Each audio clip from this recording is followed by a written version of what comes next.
Buen día. Agradecemos la presencia de las personas que se encuentran conectadas y que nos siguen a través de esta transmisión en vivo.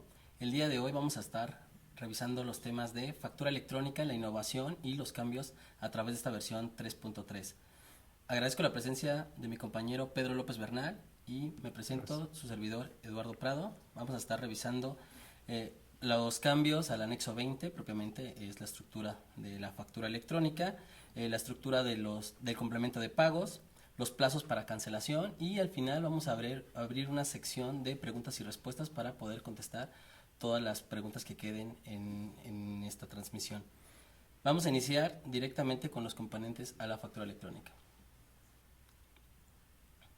Bien, bueno, pues como componentes a la factura electrónica tenemos dos, es el tecnológico y el normativo. Como normativo encontramos el Código Fiscal de la Federación, el artículo 29 y 29A, el cual nos establece la obligación de emitir comprobantes fiscales digitales a través de Internet, y el artículo 29A, que nos establece propiamente la estructura, los elementos que tiene que contener estos comprobantes. Como marco tecnológico tenemos el anexo 20, el cual es el documento técnico que nos establece la estructura que debe de llevar a cabo el comprobante fiscal digital por Internet, el CFDI, en el cual nos establece cómo se debe emitir la factura electrónica, cómo se debe de emitir un documento que ampare también las retenciones efectuadas. Se determina también el proceso que se debe seguir para llevar a cabo una cancelación. También establece el proceso de firmado y de igual forma se define el uso de los complementos concepto y las adendas, todo lo que está normado a través de la resolución miscelánea fiscal. Hay que recordar que la adenda es aquella información comercial, no fiscal, que se incluye dentro de un comprobante fiscal digital por Internet. Siguiente, por favor. Bien. La factura electrónica es el único medio de comprobación fiscal reconocido en la disposición fiscal. Ahora bien, esta factura electrónica el SAT lo está considerando como el eje de un ecosistema digital en el cual estamos teniendo como un ecosistema digital el buzón tributario, en el cual a través podemos estar notificando a los contribuyentes, tiene ahí su proceso de notificación. Tenemos también la contabilidad electrónica. La contabilidad electrónica se enlaza con la factura electrónica toda vez de que al momento que se registran las pólizas tenemos que estar señalando el folio fiscal, el famoso UUID. También como consecuencia de esta información tecnológica, el SAT tiene como resultado el control de obligaciones con el cual podemos estar detectando que el contribuyente está llevando sus obligaciones de forma correcta y también estamos identificando cuando no lo lleva de esa forma. Estamos contemplando también modelos de riesgo con los cuales a través de la información tecnológica se puede estar notificando al contribuyente a través del buzón tributario y obteniendo la respuesta de igual forma a través de este medio. Tenemos también las declaraciones prellenadas, como acaba de pasar en la campaña de declaraciones anuales, con la cual a través de las facturas electrónicas que se llenaban por parte de los proveedores de servicios, propiamente de las deducciones personales, se hacía el llenado de las facturas, de las declaraciones anuales. También con esta nueva versión 3.3 el padrón de contribuyentes va a aumentar, toda vez de que algo nuevo que traemos es de que no se va a poder emitir una factura electrónica si el RFC no se encuentra registrado en las bases del SAT. Con esto, bueno, pues estamos eliminando aquellos errores que se conocen como de dedo, cuando el RFC no se tecleaba de forma correcta. Bueno, pues el RFC, si no se encuentra registrado en la base de datos del SAT, no se podrá emitir una factura electrónica. Más adelante vamos a tocar este tema. También se deja la posibilidad de que se puedan llenar a través de los RFCs genéricos.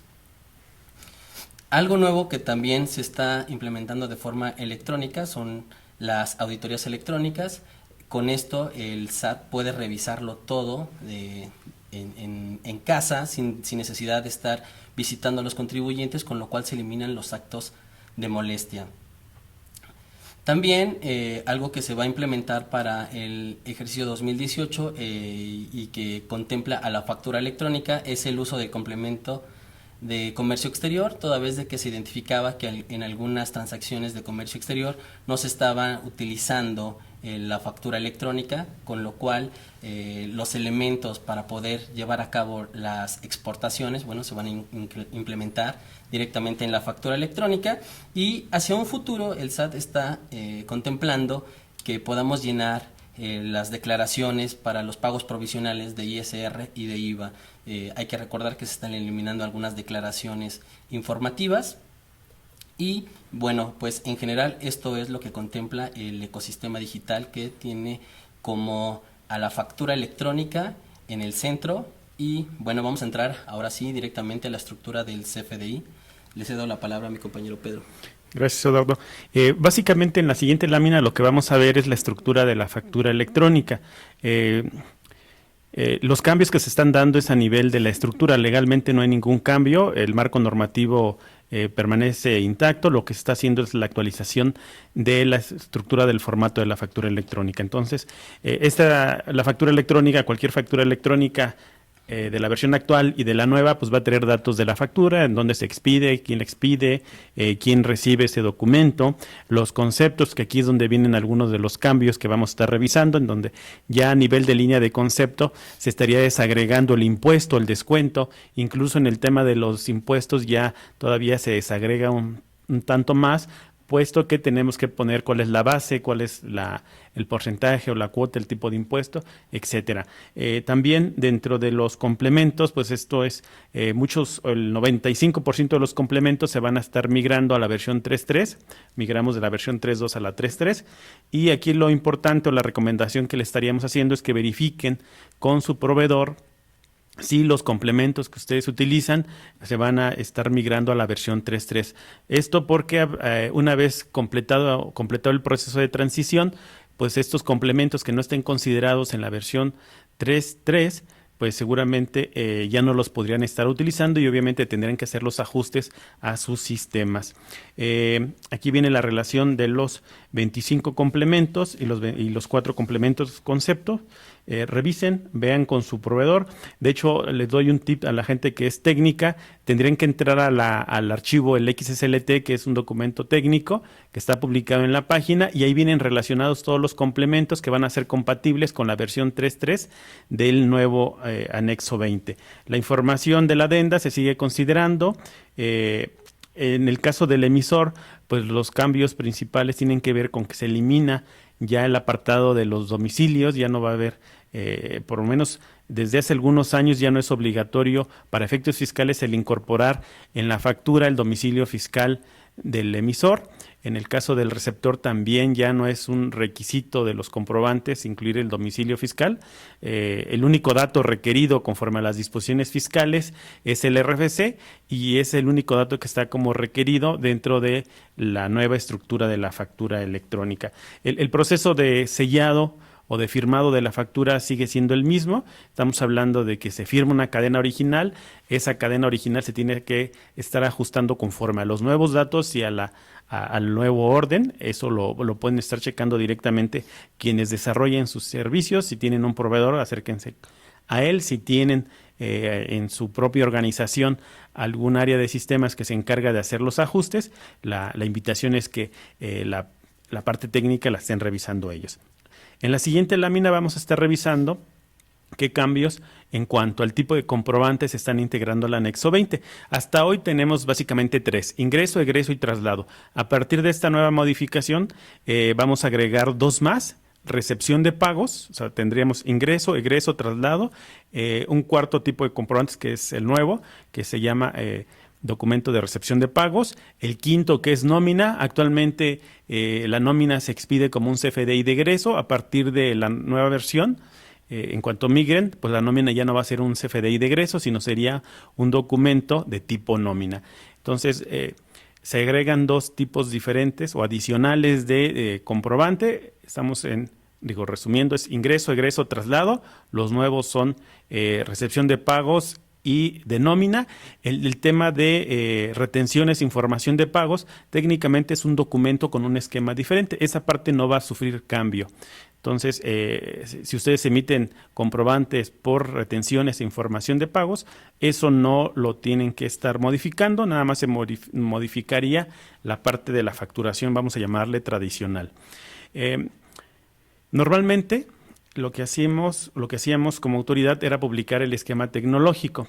En la siguiente lámina vamos a ver que a partir de la emisión o de la publicación del nuevo complemento de nómina y de comercio exterior, además del estándar técnico, lo que está haciendo el SAT es publicar las guías de llenado en donde se da la información, la misma información que viene en el esquema, pero para un lenguaje más ciudadano, para un lenguaje de un contador, de un agente que va a llenar propiamente la factura. Entonces, a partir de este nuevo esquema de la factura 3.3, al igual que en el caso de comercio exterior y nómina, el SAT publica una guía de llenado, la cual va a servir como apoyo para que en este caso el contador, el fiscalista o el área que se encarga del proceso de la emisión de comprobantes, la operación, pueda estar confirmando con su área técnica que la implementación de los cambios se está haciendo correctamente.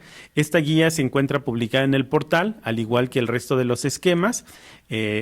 Se incluye la guía, estamos incluyendo un apartado de preguntas frecuentes y la idea es que algunas situaciones muy particulares que tengan que ver con la implementación, que no estén dentro de la guía y que no estén como parte de las preguntas frecuentes, se integren en casos de uso. Ahorita lo que tenemos publicado es la guía de llenado, las preguntas frecuentes, y la idea es que poco a poco, conforme vaya pasando el tiempo, se van a ir actualizando el resto de los complementos para incorporarles estos atributos. En el caso de del nuevo esquema y de la parte de estos 3 complementos, que sería recepción de pagos, nómina y comercio exterior, pues ya se integran propiamente los cambios más fuertes. No nada más es un cambio a nivel de datos, sino también se integran reglas de validación, que más adelante vamos a ver en qué consisten. Se integran patrones de datos, esto es, si yo tengo que capturar un RFC, pues por lo menos de entrada se tiene que capturar conforme a la estructura base. Si voy a integrar cualquier dato, esos patrones nos van a ayudar a que la información se capture con mayor calidad y obviamente de manera uniforme. En el caso de los catálogos, prácticamente todo lo que sean datos fijos para todos los contribuyentes se está llevando a los catálogos. También vamos a abordar un poco más el tema de los catálogos más adelante. Antes de empezar ya con las cuestiones ya más técnicas o definidas de los cambios, estaríamos viendo en la siguiente lámina la convivencia. Conforme estaba publicado el anexo 20, el 1 de julio entraba en vigor la versión 3.3 y el 30 de junio se moría la versión actual, la versión 3.2. Obviamente eso implicaba un riesgo o una complejidad operativa para realizar los cambios en los sistemas, por lo cual el SAT publicó primero a través de un comunicado de prensa, ahorita a través de la modificación de la resolución miscelánea de manera anticipada, una facilidad en donde se permite a los contribuyentes que facturan estar emitiendo la factura actual, la versión 3.2, de manera simultánea con la versión 3.3 del periodo de julio a noviembre de este año, de tal suerte que durante este periodo los contribuyentes puedan hacer la migración poco a poco de sus procesos de facturación.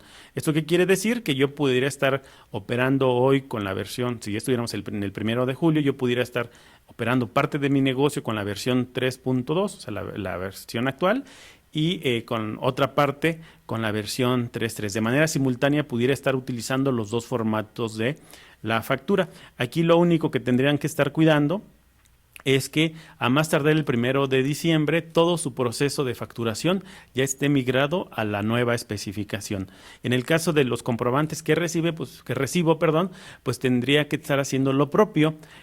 Obviamente el 1 de julio pudiera estar recibiendo facturas de la versión 3.2, de la versión actual, o de la nueva versión 3.3. Entonces ahí sí tendríamos que estar ajustando. Si nuestro proceso de recepción de facturas ya está automatizado, pues deberíamos de estar haciendo los ajustes para que nuestro proceso reciba los dos tipos de documentos o las dos versiones. Entonces, resumiendo esta lámina, durante el periodo julio-noviembre es válido estar emitiendo los dos tipos de comprobante y obviamente yo, si recibo, las dos facturas serían válidas en cualquiera de las dos versiones, pero a partir del 1 de julio, del 1 de diciembre, la única versión válida es la versión 3.3.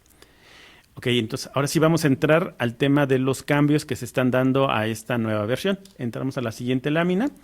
Básicamente vamos a estar repasando cuáles son las reglas de validación que se están integrando a esta nueva versión de la factura electrónica. Vamos a hablar un poco acerca de la confirmación de rangos cuando los importes sean mayores. ¿Esto qué quiere decir? Que hemos detectado que algunas facturas se están emitiendo con rangos o con montos súper altos que consideramos que son errores y que cuando la autoridad requiere al contribuyente, pues se da cuenta de que sí fue un error, de que la gente que factura pues se le quedó pegado el dedo y en lugar de poner 1,000 pesos le puso 100,000 pesos o 100,000 millones. Entonces la idea es que este tema de la confirmación de montos cuando los importes sean altos, pues precisamente sea una medida preventiva que le permita al emisor de la factura el emitir comprobantes que no sean correctos y que estén fuera de la operación. También el tema de registro de descuentos y estaríamos por último revisando el tema de los catálogos. Le cedo la palabra a Eduardo para que nos apoye con el tema de las reglas de validación. Gracias, Pedro. Bien, en la siguiente lámina vamos a revisar la regla de validación que corresponde a tasa o cuota de impuesto, en la cual, bueno, pues a nivel de concepto, como ya lo había comentado Pedro, se van a estar agregando en las tasas o las cuotas de impuesto que van a estar sufriendo cada concepto. Esto derivado de que algunas facturas tenían algunos conceptos, por ejemplo, de 10,000 y un IVA debería de ser de 1,600, sin embargo se consideraba de 1,000. Al momento de que el SAT pedía una explicación referente a estas facturas, bueno, pues la explicación era de que no todos los conceptos llevaban el impuesto. Algunos pueden llevar alguna tasa del 16, algunas veces exentos, o se les agrega el IEPS. Entonces, al momento de que se esté llenando cada concepto, se va a habilitar un combo en el cual el contribuyente va a poder ingresar a qué tasa o a qué cuota de impuesto está correspondiendo este concepto, y así concepto por concepto para que al final se haga una suma, se haga una validación, como bien se comentaba también anteriormente, y se tenga toda la información en concreto del comprobante sin la necesidad de que exista algún error al respecto. Como siguiente, en la siguiente lámina vamos a revisar un nuevo concepto que se está ingresando en la factura electrónica, es el uso de CFDI. Bien, pues este concepto es un concepto obligatorio, todas las facturas deben de llevar este dato, y en el cual también tenemos habilitado un catálogo en el cual al momento de estar llenando la factura le das clic, te despliega este catálogo y vamos a poder estar seleccionando cuál es el uso que se le va a dar a ese comprobante. Propiamente quien lo tendría que estar asignando es el receptor de la factura, con lo cual podría más adelante estar sumándose a su contabilidad individualmente del concepto que se haya señalado. Hay que mencionar que también para este concepto tenemos el por definir, aquellas personas que por su necesidad o no pueden llevar a cabo las transacciones el personal de facturación o de contabilidad, simplemente es alguna persona que los apoya para realizar las compras y no tiene el conocimiento de cuál es el uso que se le va a dar a este comprobante. Bueno, tenemos la opción de poner por definir. Sin embargo, aquellas personas que sí conozcan el uso que se le va a dar pueden señalarlo y esto les va a facilitar para sus procesos contables y se lleven de forma más sencilla. Como siguiente lámina tenemos lo que ya había comentado Pedro, es la confirmación de los montos altos. Esto es derivado del error que se llevaba en algunas ocasiones, al momento de ingresar las facturas, y también nos va a servir como un control para los contribuyentes. Se está citando un monto de 100 millones de pesos. Todas las facturas que se lleven a cabo mayores a este monto van a tener que llevar a cabo una confirmación de esos montos. Es decir, el mismo sistema te va a pedir que lleves a cabo una confirmación, y no es necesario nada más ponerle sí o no, sino que es un proceso que se va a llevar a cabo a través del proveedor autorizado de certificación, algo similar al token que se lleva a cabo cuando se lleva una transacción bancaria, y es una característica que tiene esta confirmación de montos altos, que es una clave única y repetible que se va a estar llenando a través de cada transacción que supere este monto. También una característica es que es completamente editable, es decir, podemos subir el monto o bajarlo dependiendo del contribuyente. Puede ser que yo, para tener un control más específico sobre el personal que lleva a cabo las facturas, lo cite en 50,000 pesos. Entonces todas las facturas que sean mayores a ese monto me van a pedir esta confirmación de montos altos. Entonces, resumiendo, es una clave única y repetible, y es completamente editable esta parte de la confirmación de los montos altos. Bien, algo nuevo que tenemos, vamos a verlo en la siguiente lámina también, es algo similar a lo que habíamos explicado referente a los impuestos. Esto es referente a los descuentos. También, siguiendo el mismo ejemplo de los 10,000 pesos, en algunas ocasiones tenemos un descuento del 20%, correspondería a una factura de 8,000. Sin embargo, nos encontrábamos con los supuestos de que no era de esa forma. Al momento de pedir una explicación nos decían, bueno, no todos los conceptos llevaban el descuento del 20%. Es por eso que ahora, a nivel concepto, vamos a estar indicando si lleva un descuento o no, propiamente cada producto que se esté registrando. También vamos a tener un número de identificación. En la lámina podemos identificar la clave de producto y servicio, el cual más adelante vamos a identificar. Es un catálogo que se tiene en la página del SAT. A nivel de concepto tenemos que estar seleccionando a qué corresponde este artículo. Sin embargo, también dejamos abierta la parte para que en el número de identificación cada contribuyente pueda estar ingresando los datos de su almacén, y también dejamos abierta la parte de la descripción para que se pueda seguir capturando a qué corresponde este concepto. Siguiente, por favor. En esta lámina vamos a revisar cómo clasificar la clave de productos o servicios.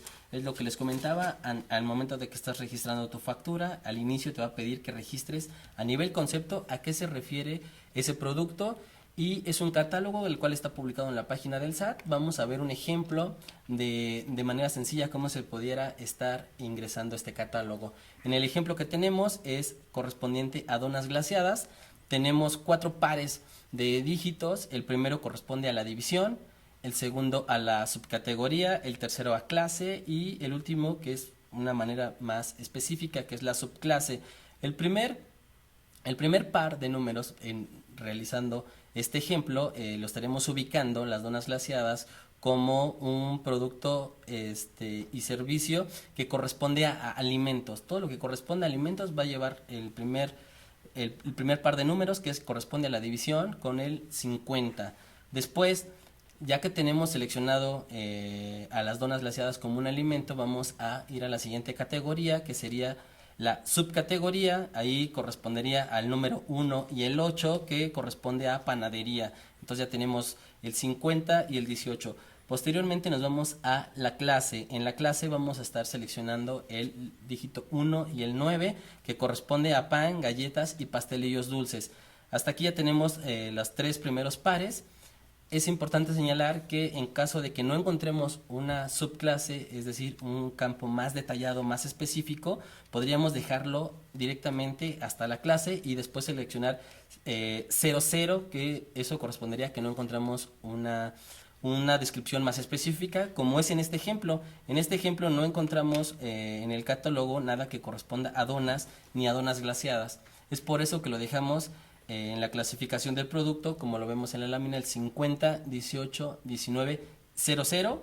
Y es importante mencionarles que con que lleguemos a la clase es más que suficiente, y también recordarles que adicionalmente tenemos el campo de descripción para escribir más detalladamente a qué corresponde este producto. Bien, bueno, pues hasta aquí los cambios a la factura electrónica. Vamos a dar inicio al complemento de pagos que viene ligado a la factura electrónica. ¿Nos apoyas con esto? Claro. Nada más para redondear un poco el tema de las modificaciones al anexo, pudiera parecer, o mucha gente comenta que es complejo, sin embargo, al ser un tema tecnológico, va a depender mucho de cómo desarrolle cada contribuyente o el proveedor su herramienta de tecnología, de tal suerte que pudiera ser tan sencillo que yo poniendo los datos de mi cliente se pudiera estar prácticamente generando la factura sin mayor tema. Entonces, este tema de la clasificación de productos, pues sería por única vez. Al momento de hacer el mapeo o la clasificación de productos sería solamente una vez, y obviamente dependiendo de cómo funcione mi sistema de facturación, yo estaría parametrizando qué productos me van a aparecer en mi catálogo, porque si yo nada más vendo donas glaseadas, retomando el ejemplo que venía, pues simplemente me presentaría esa línea de concepto sin que venga todo el resto del catálogo. Entonces, aquí va a depender mucho de cómo la gente de sistemas, la gente que me provee del sistema de facturación, implemente estos cambios y facilite la facturación. La idea es precisamente facilitar y automatizar los procesos. Entonces, básicamente va a depender mucho de cómo lo van a estar implementando. Bueno, el siguiente tema tiene que ver con la recepción de pagos, el comprobante de recepción de pagos. Muchos contribuyentes, le damos a la siguiente lámina, nos comentan, ¿es que es un nuevo comprobante, es una nueva obligación? No, en estricto, la obligación siempre ha existido. Siempre ha existido la obligación de que si yo vendo en parcialidades o o me pagan de manera diferida, pues tenga que estar emitiendo mi comprobante. Desafortunadamente, la práctica es que muchos no emiten el comprobante por cada parcialidad que se paga. Y luego entonces, ahorita que ya les estamos comentando cómo se tiene que cumplir al 100 con esta disposición, pues la ven como una nueva obligación. Sin embargo, ya tiene años que existe la obligación de emitir un comprobante por cada pago o por cada parcialidad que se reciba. Este complemento de recepción de pagos, que sería un CFDI con un complemento propiamente, lo que busca es precisamente facilitar la conciliación de los pagos versus facturas. O sea, hemos detectado que muchas veces el contribuyente no identifica de dónde vienen los pagos, entonces cuando llega el auditor, pues empiezan ahí las situaciones de si está pagada, no está pagada, con qué pago está asociado, etcétera. Entonces, lo que se busca es precisamente que exista una facilidad o una conciliación de los pagos. También lo que permite es poder ubicar efectivamente qué es lo que se está pagando, contra qué cantidad se está liquidando ese pago. Nos permite ubicar ya de manera muy clara cómo se realizó el pago de una factura. Para nosotros es de sumo interés el conocer cómo se realiza el pago de una factura, porque al final de eso depende si es deducible o no. Si yo pago en efectivo, seguramente mi factura no va a ser deducible. Si yo pago con una transferencia electrónica, va a ser deducible. Sin embargo, si al momento de emitirme el comprobante le pusieron que fue efectivo, porque muchos de los que presentamos declaración, pues nos dimos un tope el día que encontramos las facturas precargadas en nuestra declaración, y resulta de que si bien yo pagué con una transferencia, pues al momento de que me emitieron la factura le pusieron que fue efectivo, y obviamente como era condición que tenía que ser un medio bancarizado para el que fuera deducible el gasto, pues simplemente el sistema pues ya no me permitió registrar esa factura como deducible porque estaba como efectivo. Entonces nos va a facilitar mucho, tanto del lado del receptor de la factura como de la autoridad, el poder ubicar claramente cómo se está realizando el pago, cuándo se realizó, y en caso de que hubiese alguna situación pues que tendríamos que estar aclarando con el emisor, pues lo hacemos sin mayor problema. Y también un problema que se ha identificado es que hay ciertos contribuyentes que lo que están haciendo es emiten la factura, reciben el pago y a los meses cancelan la factura, y obviamente no vamos a entrar al detalle de cuál es el propósito, el objetivo de la cancelación, sino la afectación que le aplican o que le representa a su cliente, porque el día que llega a él llega el auditor a verificar su contabilidad, pues se da cuenta de que él sí realizó el pago, metió la deducción, pero por una cuestión de forma que tiene que ver con que la factura debe estar activa, pues obviamente el receptor pudiera tener un problema con la deducción de ese gasto. Entonces, son prácticas que hemos estado identificando y la idea es que si la factura ya está pagada, pues ya no se pueda cancelar. Y obviamente, ¿cómo lo vamos a poder amarrar? Si al momento de la emisión de la factura ya viene que fue pagada en efectivo, transferencia, como sea, quiere decir que esa factura ya está pagada y no puede ser cancelada. Si la factura señala que se va a pagar en parcialidades o con un pago diferido, si está asociado un documento de pago, pues obviamente esa factura ya no se va a poder cancelar. La idea es ir blindando un tema con los receptores, con la propia autoridad, para que se den o se dejen de dar ciertas prácticas que no consideramos que sean correctas. Al igual que la factura electrónica, el complemento de recepción de pagos entra en vigor el 1 de julio de manera opcional y durante el periodo julio-noviembre el contribuyente tiene la opción de utilizarlo. La única condición para poder utilizarlo es que se emita el comprobante en la versión nueva de la factura, en la versión 3.3. No pudieran estar emitiendo comprobantes de recepción de pagos con la versión actual, con la versión 3.2, pero a partir del 1 de diciembre de este año ya estarían obligados todos los contribuyentes que reciban pagos posterior a la emisión de la factura a estar emitiendo este tipo de comprobante. Aquí la recomendación también es que hemos detectado que muchos contribuyentes emiten la factura señalando que ya se pagó con una forma de pago que pues obviamente no tienen la certeza si lo vayan a hacer, pero es por una cuestión de costumbre, de práctica. Aquí lo que deben de considerar es que pues obviamente el SAT ya va a conocer que una factura, si ya viene llenado el dato de la forma de pago y del método de pago, pudiera estar requiriendo precisamente el pago del impuesto correspondiente. Entonces, aunque yo tenga una buena relación con mi cliente y mi cliente no me ha pagado la factura al momento de emitirla, pues yo tendría que estar señalando que no se pagó, que es pago en parcialidades o diferido, y pues no, al momento de recibir el pago, emitir el comprobante. De otra suerte, pues me podría complicar la operación a mí, porque si yo digo que ya me la pagó y que me la pagó en transferencia y no me la han pagado, la autoridad me pudiera estar requiriendo el pago del impuesto correspondiente.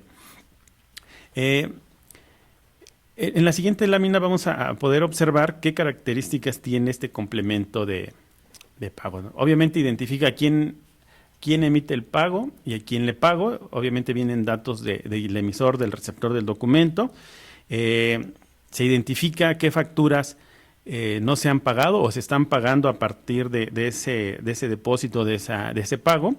Se identifica la forma en que se realizó dicho pago. Y obviamente, como es una cuestión ya de flujo, entonces nos permite identificar el momento de la causación del IVA. De hecho, la idea es que conforme vaya avanzando el tiempo, así como el CFDI de nómina vino a sustituir la DIM de sueldos y salarios, la idea es que en un futuro pudieran estar desapareciendo informativas como la DIOT, puesto que ya la información de los pagos, de todos los pagos y de todas las facturas estaría reflejadas a través de una factura. Entonces, retomando un poco lo que les platicábamos al inicio, es la idea de instrumentar estos cambios es simplificar los procesos y las obligaciones de los contribuyentes. La siguiente. Aquí el esquema, ¿cómo va a funcionar? Yo pudiera estar una sola factura asociándola a n número de pagos.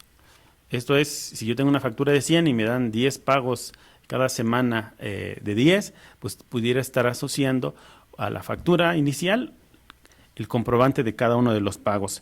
Y obviamente, si existe alguna nota de crédito asociada a esa factura, también se tendría que estar relacionando a efecto de ir cuadrando por factura cuánto me han pagado, si hubo algún descuento a través de una nota de crédito, etcétera. Entonces, propiamente estamos hablando de que el comprobante de recepción de pagos es una factura con el complemento.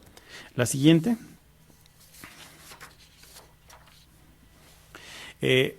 Muchos nos han cuestionado de cómo se va a ver reflejado el IVA si yo pago una parcialidad de mi factura dentro del comprobante de recepción de pagos. Simplemente no se reflejaría. Estamos hablando de que ya el desglose del IVA ya se dio en la factura inicial y para efectos del pago simplemente vamos a estar reportando, en la guía ya viene qué datos deben de venir en los conceptos, etcétera, y obviamente en la parte del complemento de recepción de pagos se estaría reflejando el monto de pago y en la propia guía se establece en caso de que ese pago parcial aplique a una factura que puede tener n elementos o n conceptos dentro de los cuales pudiera haber conceptos grabados o exentos o con base cero, tasa cero, pues cómo se le aplicaría la proporcionalidad al pago, ¿no? De tal suerte que si de una factura de 100 pago 10 y a lo mejor el IVA corresponde a solamente de esa de 100 son 5 pesos, obviamente de manera proporcional se aplicaría el pago a esa factura. La recomendación es que chequen las guías de llenado. De hecho, yo creo que en los próximos días vamos a estar subiendo una actualización de esta guía. ¿Cómo se va a realizar la cancelación o la sustitución de un documento que ya esté pagado? La siguiente. Una vez que ya la factura está pagada y resulta de que pues nos equivocamos, ¿no? Y el pago no estaba asociado a la factura A, sino a la B. Y obviamente el sistema ya no me va a permitir cancelar esta factura. Bueno, lo que va a pasar es que vamos a hacer una sustitución del documento de recepción de pagos en donde digamos, ok, este documento de pagos sustituye a y obviamente en esa sustitución en el nuevo documento vamos a estar referenciando los datos correctos de la factura. Otra forma de realizar este tipo de movimientos va a ser a través de notas de crédito, las cuales estarían disminuyendo como lo hacen normalmente en la parte contable. La siguiente.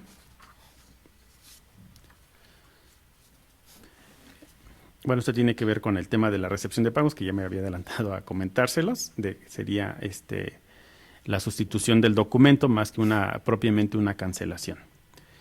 El siguiente tema, que ya estamos entrando a la cuestión de las cancelaciones, en la siguiente lámina le estaríamos explicando de manera conceptual cómo va a funcionar este nuevo esquema de cancelación. Por favor, Eduardo. Sí, claro. Bien, pues en el esquema de cancelación hay que recordar antes de entrar al tema que las facturas que se encuentren ya pagadas total o parcialmente no podrán ser canceladas. Las facturas que estén como el método de pago en parcialidades o diferido y que aún no sean pagadas pueden estar en ese proceso de solicitar la cancelación. Ya no es nada más que el emisor de la factura pueda ingresar al sistema y cancelarlo. Bueno, tenemos algunos esquemas en los cuales sí pueden hacerlo, si lo hacen dentro de las 72 horas puedes ingresar y cancelar la factura. Sin embargo, ¿qué es lo que pasa con algunas facturas? Bien, pues el proceso es de que el contribuyente, emisor, tiene que solicitar al receptor el poder llevar a cabo esta cancelación. Este procedimiento se lleva a cabo a través del buzón tributario y el receptor tiene que ingresar, igual una vez que le llegue la notificación del buzón tributario, para autorizar y se lleve a cabo la cancelación.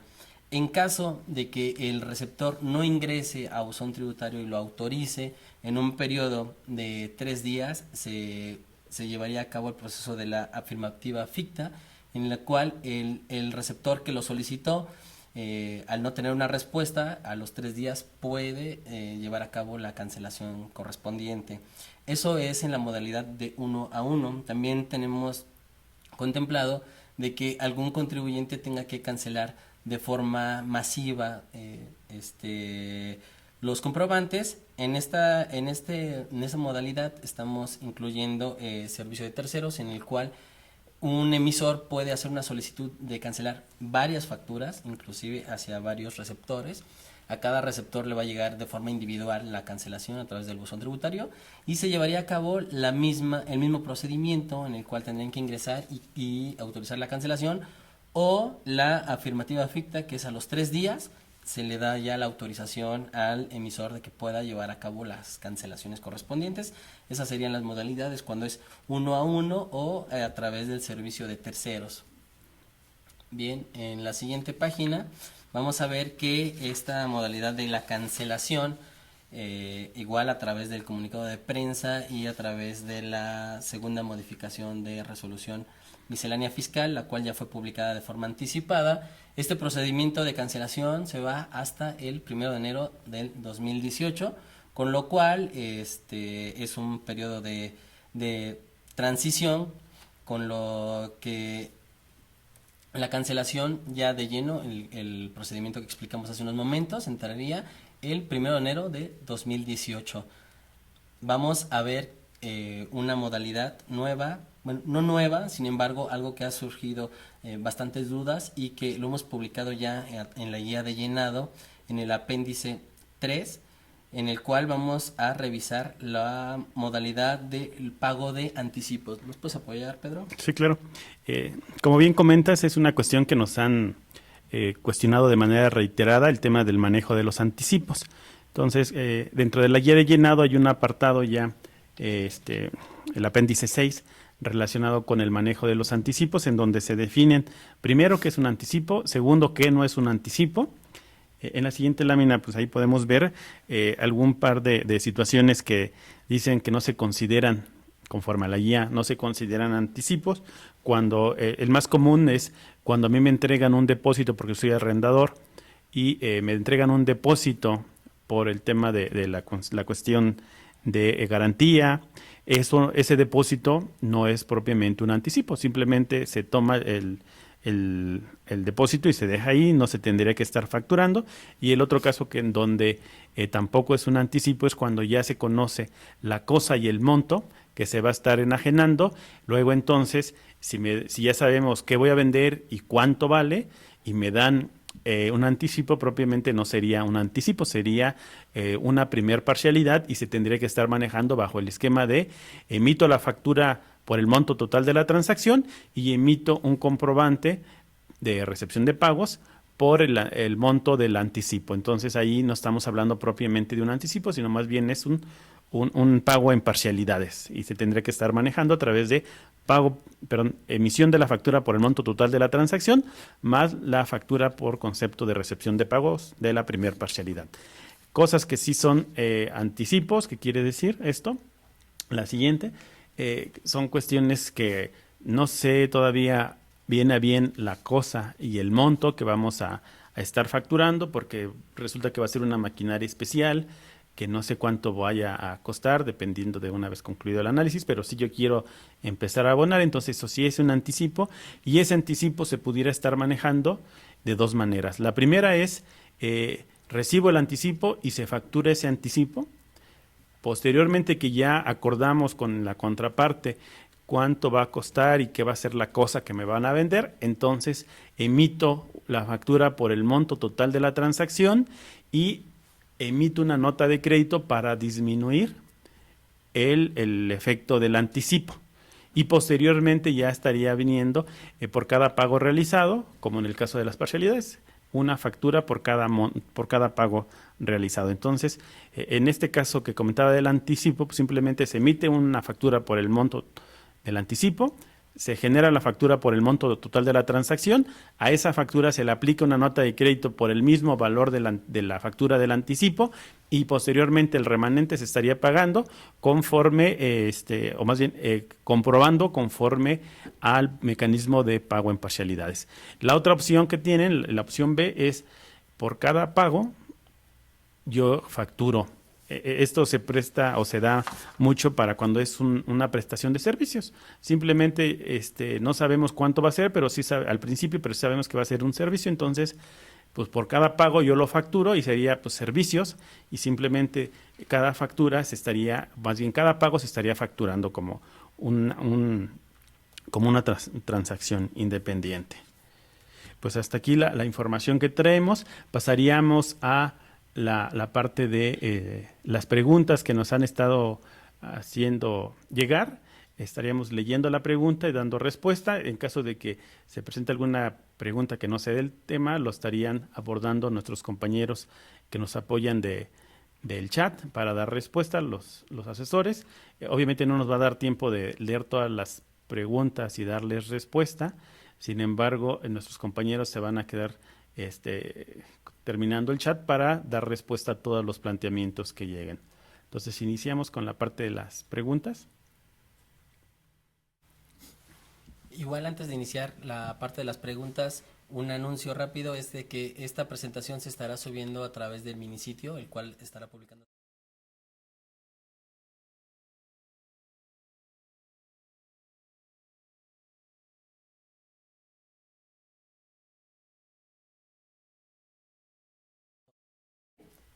Bueno, la respuesta es sí. Recordemos que el impuesto sobre el hospedaje no es un impuesto federal, es un impuesto local y como tal se tendría que estar integrando en la factura a través del complemento de otras contribuciones. Ok, entonces es en la nueva factura a través del complemento de impuestos locales. Es correcto. Bien, el régimen de incorporación fiscal está obligado forzosamente a llevar el CFDI versión 3.3. Conforme a las facilidades que dimos, a partir del 1 de julio todos los contribuyentes pudieran optar por emitir la versión 3.3, pero a partir del 1 de diciembre todos los contribuyentes, independientemente del régimen, estarían obligados a emitir facturas en en el nuevo formato, en la nueva versión. Si no encontramos ninguna clave en el catálogo de claves de productos y servicios, nada relacionado con oncología, ¿qué podemos colocar? Bueno, en este caso, como en el caso de las galletas, de las Donas. donas, se tendría que estar viendo si es una prestación de servicios, si es un medicamento, si es un reactivo químico, dependiendo digo, con la pura palabra oncología, es difícil poder ubicar el producto o servicio con una clave. Sin embargo, sí sería conveniente tener específicamente si es un medicamento, si es un reactivo, si es incluso una prestación de servicios de consulta, pero tendré que estar ubicando a nivel clase, sería hasta la clase, de manera genérica y obviamente ya en la descripción poner específicamente de qué se trata su producto. Sí, se tiene una clave también en la cual, en caso de que no exista en la parte del producto o servicio, también tenemos ahí una clave en la cual quiere decir eso, que no se encontró en el catálogo. Sin embargo, pues la recomendación es de que se revise bien el catálogo para poder llevar a cabo este procedimiento y hasta la clase poder clasificarlo. Sí, la recomendación es no utilicen esa clave genérica de no identificado porque al final tiene que ver con el cumplimiento de un requisito, que es identificar el bien o producto que se está enajenando. Entonces, esa sería la última instancia, pero ya es la solución extrema. Tendríamos que estar retomando el ejemplo que nos ponían de oncología, viendo si se trata de un medicamento, si se trata de algún reactivo, de alguna situación ya muy específica, pero agruparlo a algo que se asocie a.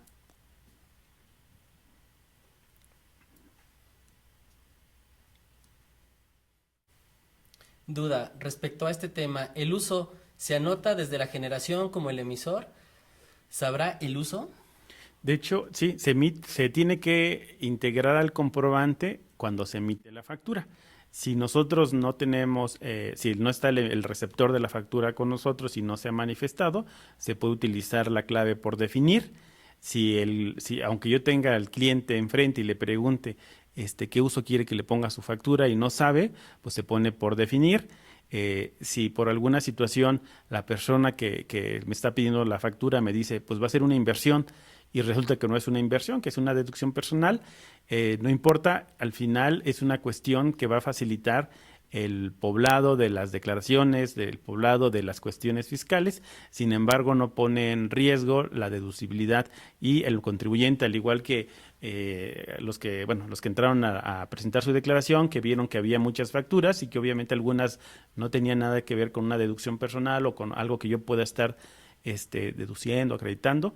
Lo que procedería es simplemente, si yo emití la factura y no me dijo mi cliente para qué la va a utilizar, aplicamos la genérica. Si me lo dice y al final no le va a dar el uso que señaló, no hay ningún problema, no se requiere cancelar ni sustituir la factura. Buenas tardes. Si no encontramos... Esta ya la comentamos, ¿no? Sí, esta ya la comentamos, es referente al tema de oncología. Dice, ¿qué va a pasar si mi producto no se encuentra en el catálogo? Es algo similar a lo que comentaba Pedro. Hay que tratar de ubicar a través de este catálogo, si corresponde a algún producto o servicio, tratar de desglosarlo hasta el más particular. Sin embargo, únicamente con que lo llenemos hasta la clase es suficiente. Tenemos ahí la opción como medida última, como bien se comentaba, de colocar el catálogo de no existe dentro del catálogo. Sin embargo, pues sí, solicitamos el apoyo para que puedan revisarlo, toda vez que corresponde a una obligación, a un requisito de la factura. Dice, hola, por ejemplo, a algunos clientes RIF en el concepto se les pone venta al público en general, pero no se especifica ningún producto. ¿Ahí cómo operaría? Básicamente, a lo que se refiere es a la factura global de operaciones con el público en general. Estamos por sacar la guía de llenado, en donde les diríamos específicamente cómo se tendría que estar llenando una factura cuando estamos hablando de la global de operaciones con público en general. Ahí propiamente es una factura interna, de control interno para el contribuyente, en donde resume las operaciones o transacciones que hicieron y por las cuales, con el público en general y por las cuales no se están facturando. Pero ahí sí ya se tiene previsto, ya se tiene la definición de cuál va a ser la línea de concepto, o más bien la clave de producto que se va a estar utilizando y cómo se va a llenar esa factura.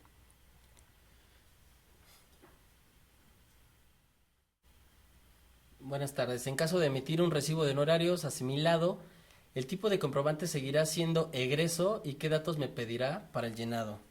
Ok, entonces estamos aquí entendiendo de que son horarios asimilados a salarios, entonces le emite propiamente un CFDI de nómina. En la nueva versión de la factura electrónica no vamos a utilizar el tipo de comprobante egreso para emitir el comprobante de nómina. Vamos a utilizar la clave específica para nómina y obviamente el resto de llenado se va a hacer conforme a la guía de llenado, ¿no?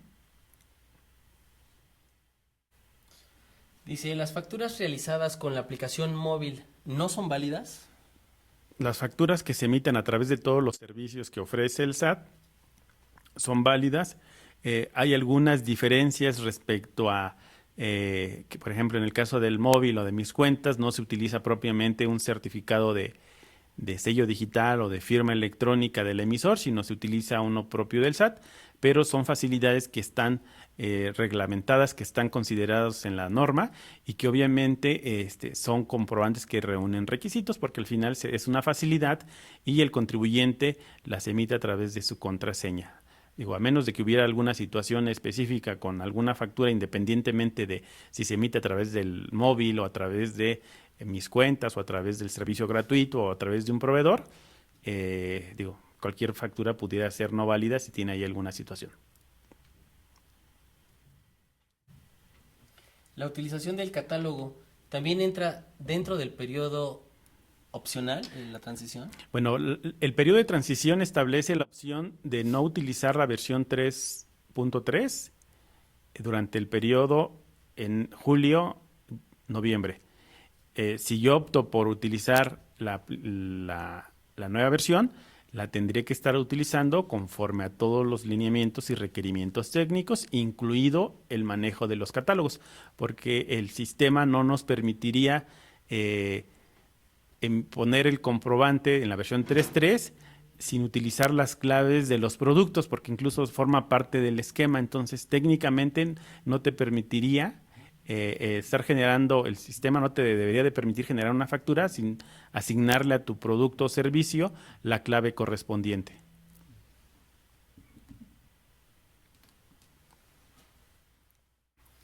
Dice, para el envío de la contabilidad electrónica con la nueva versión, ¿a partir de cuándo es?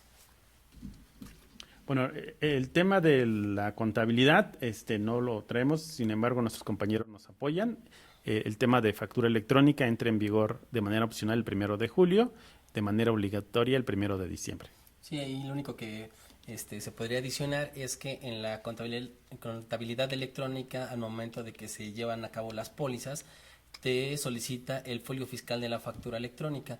El folio fiscal no va a cambiar si es en la versión 3.2 o en la versión 3.3, entonces sí podrían tomarlo, ya sea que estén en este periodo de transición, y capturarlo en las pólizas. ¿Qué pasa con los que facturamos en el sistema gratuito del SAT? Bueno, aquí la recomendación sería que verifique nada más los catálogos para que vayan identificando qué clave corresponde a su producto, qué clave corresponde a sus al resto de los catálogos. Al final el SAT, cuando se libere el servicio, va a estar haciéndolo con la nueva especificación, y lo único que van a hacer ustedes es parametrizar o configurar alguno de los datos que ya se vayan a requerir, y algunos que ya no se requieren pues se van a eliminar. Entonces lo que tendrían que hacer es entrar al sistema una vez liberado, a configurar su perfil, su usuario, y posteriormente ya facturar sin mayor tema. Aquí la única recomendación es verificar qué datos están requiriendo en la nueva estructura para que vayan haciendo los ejercicios, ya sea de clasificación en el catálogo o incluso de cómo tendría que estar plasmando, por ejemplo, en el caso de los conceptos, la tasa, la cuota, etcétera, ¿no? Y si tengo dudas acerca de de ese dato, de dónde lo saco, cuál es la base de mi producto, pues pueden estar llamándonos a Marcasat, y les pudiéramos estar dando la orientación respecto a qué datos se tendrían que estar metiendo dentro de su factura.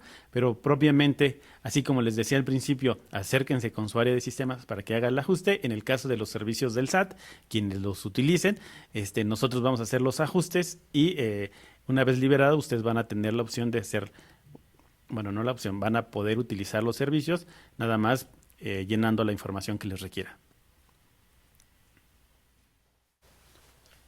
¿Qué pasa si mi proveedor capturó mal el código de sus artículos contra el catálogo del SAT?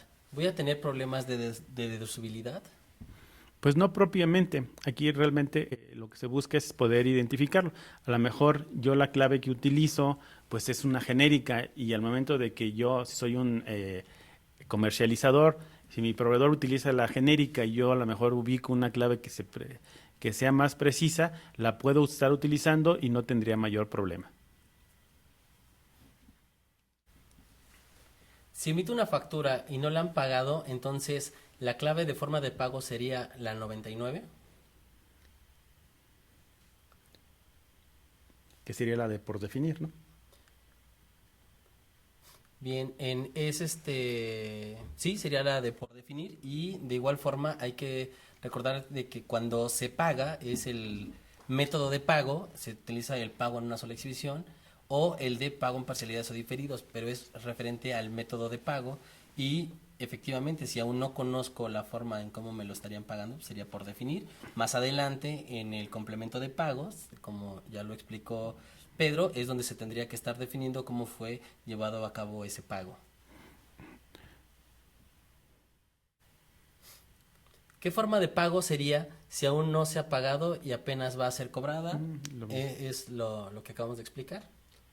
La clave 99 es por definir, y más adelante en el complemento de pagos ya tendría que estar especificando cómo es el pago que se llevó. Si la factura se realiza en parcialidades, entonces se tiene que timbrar la factura y cada uno de sus complementos de pago. ¿Es correcto? Sí, es correcto. Eso ya se tenía anteriormente, se emitía una factura por la totalidad de la transacción y una factura más por cada una de las parcialidades, con lo cual se tenía en algunos casos pues la duplicidad de ingresos. Sin embargo, ahora se factura se hace una factura por la totalidad de la transacción, y posteriormente se llevaría cada una de las facturas con el complemento de pago correspondiente a cada pago que se realice hasta el momento en el que se estaría llevando a cabo la totalidad de la transacción.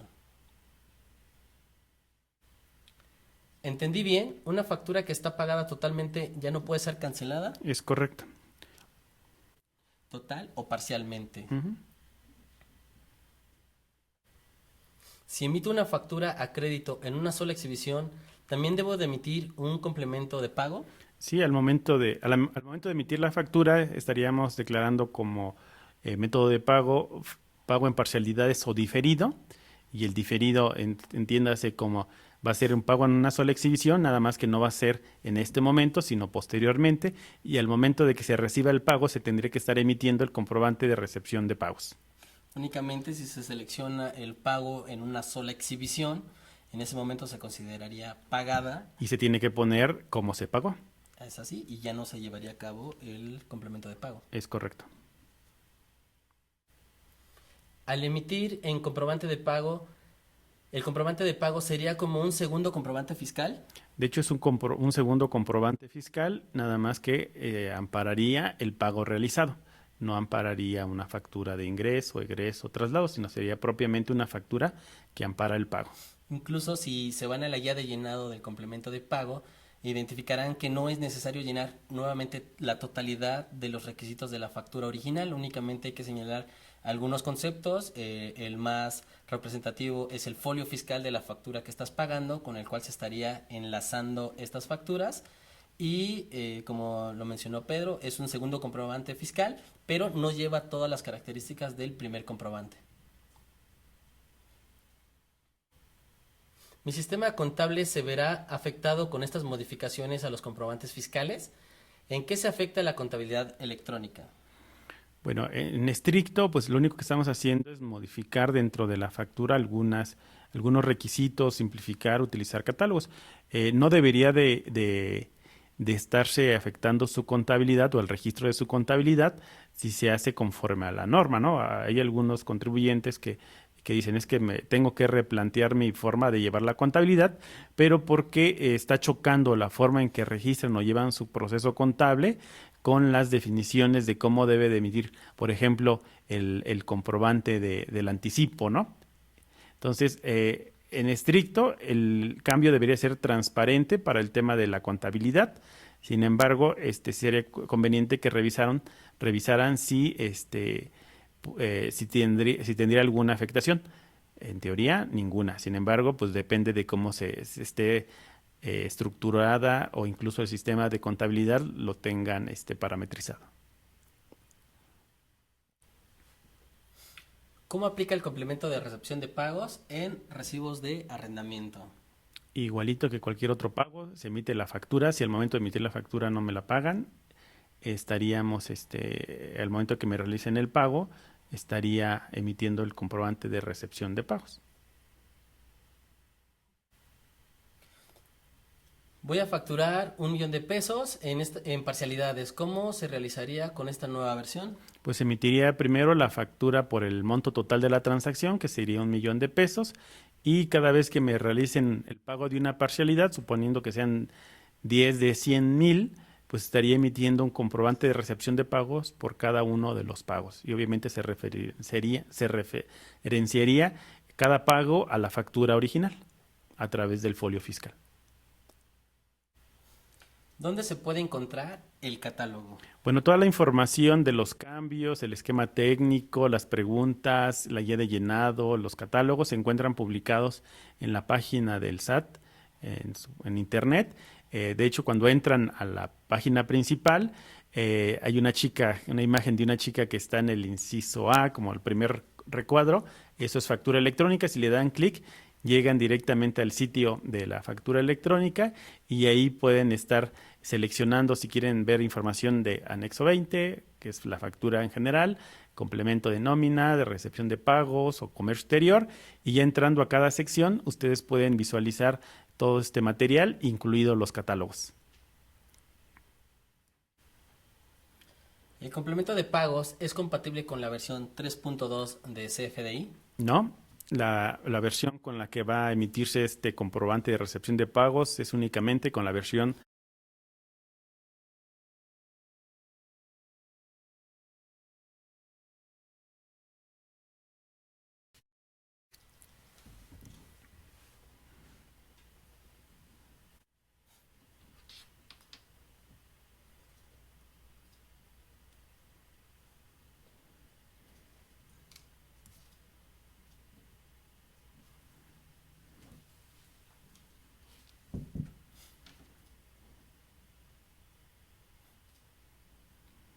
Bueno, tuvimos problemas técnicos, pero ya estamos nuevamente al aire. estábamos comentando las preguntas que nos estaban haciendo. No sé si tengamos alguna adicional. Bueno, con esto pues agradecemos mucho su participación. Estamos a sus órdenes a través de los diferentes canales de atención y nos vemos para la próxima sesión. Gracias.